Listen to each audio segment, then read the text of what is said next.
धाराशिव शहरामध्ये नगर परिषद निवडणुकीच्या तोंडावर राजकारणाचा स्तर बिघडलाय। माजी नगरसेवक रोहित निंबाळकर यांच्यावर जीवघेणा हल्ला करण्यात आलाय। भाजप कार्यकर्ते असलेले विजय राठोड यांनी एका दुकानात जाऊन हा हल्ला केला। त्यानंतर दोन्ही गटात तुंबळ हाणामारी झाली।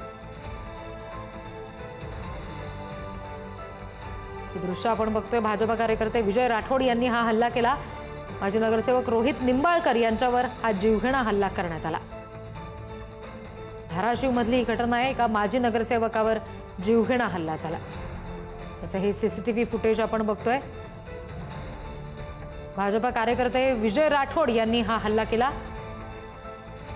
स्थानिक स्वराज्य संस्थांच्या निवडणुका आता अगदी तोंडावर आहेत आणि अशा धाराशिव शहरात नगर परिषद निवडणुकीच्या तोंडावर राजकारणाचा स्तर बिघडलाय असंच हे दृश्य पाहून म्हणावं लागेल। माजी नगरसेवक रोहित निंबाळकर यांच्यावर भाजप कार्यकर्ते विजय राठोड यांनी एका दुकानात जाऊन जीवघेणा हल्ला केला आणि त्यानंतर दोन्ही गट एकमेकांना भिडले।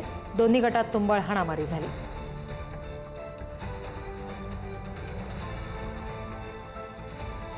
आणखी तपशील घेऊयात प्रतिनिधी रहीम शेख यांच्याकडून। रहीम, नेमकं काय कारण होता हा असा हल्ला करण्यामागे?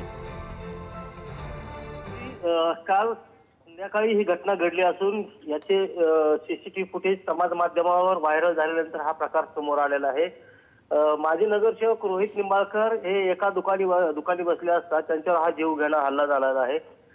पुढील काही दिवसांमध्ये स्थानिक स्वराज्य संस्थेच्या निवडणुकीचं बिगुल वाजण्याची शक्यता आहे आणि त्यापूर्वी जर असे प्रकार घडत असतील तर राजकारणाचा स्तर बिघडला असं म्हणता येईल। कारण हा जो प्रकार घडलाय तो आरोप प्रत्यारोप स्पर्धा राजकारण यामुळे घडलाय अशी एक चर्चा आहे आणि